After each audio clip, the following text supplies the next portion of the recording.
All right, so you want to dive into Ethereum staking. Let's do it.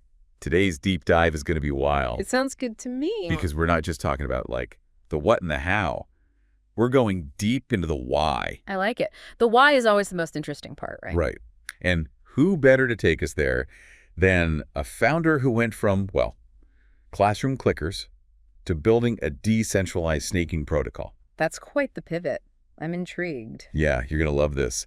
Meet Mike Silagadze, the mastermind behind not one, but two wildly successful ventures. Okay, I'm all ears. So first you've got Top Hat, the Edtech platform that's practically ubiquitous in universities. You've probably seen it. Oh yeah, I'm familiar. Used it in a few of my classes, actually. There you go. 500 employees, $60 million in annual revenue. Talk about disrupting a tough market. Higher education is notoriously difficult to break into, for sure. Not for the faint of heart. I'm kidding. But here's where it gets interesting. So back in 2011, Mike, the education tech guru buys some Bitcoin. 2011. That's practically prehistoric for crypto. We're talking about the dark ages. Exactly. He even joked about, like, shady online forums and stuff. The Wild West. Gotta respect the OG crypto pioneers braving those uncharted territories. But from what you're saying, it sounds like he didn't fully dive in right away. No, not at all. I mean, he dabbled, but for a long time, he just saw, like, hype, speculation, gambling. You know, it works. Yeah, I get that. Back then, crypto had a bit of a reputation, let's be honest. It wasn't exactly attracting serious developers or entrepreneurs. Exactly. It wasn't until Ethereum came onto the scene, right around 2019, 2020, that things started to feel real to him. I see where you're going with this. This is about more than just trading tokens now. We're talking about building real applications, solving real problems, decentralized applications, dApps. Exactly. And that was the game changer for Mike. This wasn't just about making a quick buck, but being a part of something bigger, a whole technological revolution. Okay, so Ethereum sparks a fire, but the Ethereum ecosystem is huge. What specifically pulls him in? That's a great question. And to answer that, we have to talk about Ethereum staking and why it mattered so much to Mike and why it should matter to you. So we've got Mike, successful entrepreneur, deeply into the world of crypto now. But then he gets really into this one thing, Ethereum staking. Why? This is where Mike's story gets really interesting because he spotted a problem with the way everyone was doing Ethereum staking. See, back then, if you wanted to stake, and that basically means helping keep the network secure and getting rewarded for it. Right, staking. Got it. So if you wanted to stake your ETH, pretty much your only option was to hand it over to someone else, like a third party that would stake it for you. Wait, so you're saying instead of, like, holding on to your crypto yourself, you were giving it to someone else to manage? Pretty much, yeah. And that trust me approach, not exactly risk-free. Okay, so what's the big deal? What are the downsides there? Think about it. These centralized platforms, even the big names, they're vulnerable. Hacks, mismanagement, we've seen it all. And when things go wrong, it's the users who get burned, especially the ones who have all their funds locked up on these platforms. Ouch.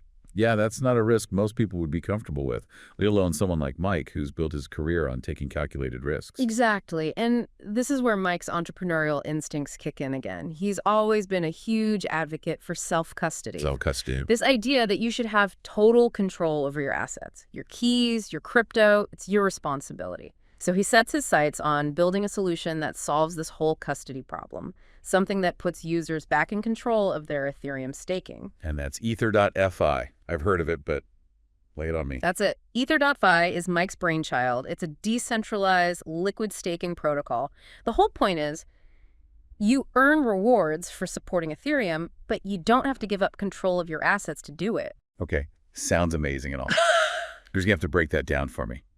Decentralized liquid staking. What does that even mean in plain English? Fair enough. Those are some pretty jargony terms. So think of it this way.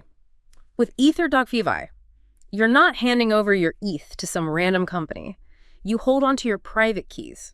Always. That means you have control, even if something happens to the platform. Even if Ether.fi goes down, you still have your keys. You still have your crypto. Okay, so it's like the difference between keeping your gold in a safe at home versus storing it in a bank vault. Perfect analogy. And here's where it gets really cool. Remember how we were talking about how Ethereum is about way more than just trading? Yeah. Ether.fi was built to be extensible. Basically, that means that developers can build on top of it. So it's not just about staking, it can be a foundation for a whole bunch of different decentralized applications. Wow, so it's like this base layer that a whole ecosystem of applications can be built on. That's huge. It is. And one of the most interesting things they're doing is this concept of restaking. Restaking. Okay, you officially lost me. That sounds intense. I know. It sounds kind of complicated. But bear with me. It's actually pretty simple. The basic idea is you can use your staked ETH, which is already working, to keep Ethereum secure. You can use that same staked ETH to secure other stuff, too. Hold on. So you're saying you can earn staking rewards on Ethereum and then use that same staked ETH to potentially earn even more rewards on other stuff, too. How does that even work? That's the beauty of it. It's like compounding your crypto gains, but instead of just earning interest, you're helping to secure different parts of the ecosystem. I've got to admit, that sounds kind of amazing, but also too good to be true. There have to be some downsides, right? You're always warning me about downsides. You're right to be skeptical. There are always risks. Even Vitalik Buterin, the creator of Ethereum, Yeah. even he's said that there are challenges that come with this whole restaking thing. Well, the biggest one is probably the risk of centralization. What if one really big player, like a giant company, what if they managed to get control of a ton of restaked ETH? They could control everything, right? Call all the shots. Exactly. And that completely goes against the whole point of decentralization. That's why everyone's being really careful with how they approach this whole restaking thing. There's so much potential, but we've got to get it right. Makes sense. Speaking of centralization, though, Yeah. didn't Mike say something about how much of the Ethereum network relies on a single Amazon data center? Yeah. That sounds pretty centralized, right? Right. And it's a huge vulnerability that not enough people are talking about. If that data center goes down, the whole Ethereum network could be impacted. Like putting all your eggs in one basket, as they say. Exactly. And that's why Mike and his team at Ether.fi are so big on this thing they call Operation Solo Staker. Oh, yeah, I read something about that. It's about getting more people to run their own Ethereum nodes, right? Like becoming validators themselves. Exactly. It's all about spreading out the responsibility so that the network is way more resilient. No more single points of failure. I like it. More like a network of trees, right? Instead of one big, tall tree that everyone depends on. Perfect analogy. Except in this forest, the more trees there are, the stronger and healthier the whole ecosystem is. I'm with you, but let's be real. Setting up an Ethereum node is not easy, even for someone like me. It seems really technical. Oh, it definitely can be, but that's exactly what Ether.fi is trying to change. They want to make running a node simple, easy for anyone, even if you're not a tech person. Oh, they're trying to make it so that anyone can be a part of securing the future of Ethereum. Exactly. They've even got this cool thing in the works called Ether.fan. Have you heard about it? No, tell me more. Okay, so it's this gamified staking platform, right? Wait, they're trying to make Ethereum staking fun. That's the idea. So we've covered a lot of ground here. We really have. From the Wild West days of Bitcoin The dark ages. to this crazy new world of restaking. It's a lot, right? It is. For someone listening who's like, wait, what is all this? Yeah. What's the big takeaway here? Why should anyone care about any of this?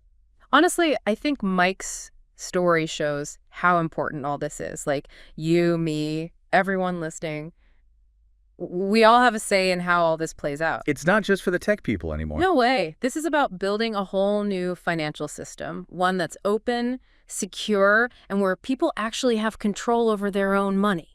Instead of, As the banks. yeah, the big institutions that just kind of do whatever they want. Exactly. And platforms like the one Mike built, Ether.fi, They're giving people the tools to actually make a difference, right? that's the whole idea, making it easy for anyone to get involved, whether you're a tech wizard or you're just hearing about this for the first time. It's like what you were saying about restaking. Yeah, There's that risk of one big player getting too much power. for sure. That's a real concern. But if more everyday people start staking their ETH in a decentralized way, like with Ether.fi, It changes the whole game, instead of all that ETH being locked up with big corporations. where they can kind of control everything. Right. And if enough people start moving their ETH, It could completely transform Ethereum as we know it. make it more secure, Definitely. more resistant to attacks. Absolutely. And way harder to censor or shut down. It would be Like a true decentralized internet. the way it was always supposed to be. Exactly. So it's bigger than just one founder, bigger than just one company even. It's about the future of finance, the future of the internet even. Giving control back to the people Exactly. really makes you think. It does. That's why I love these deep dives, you know.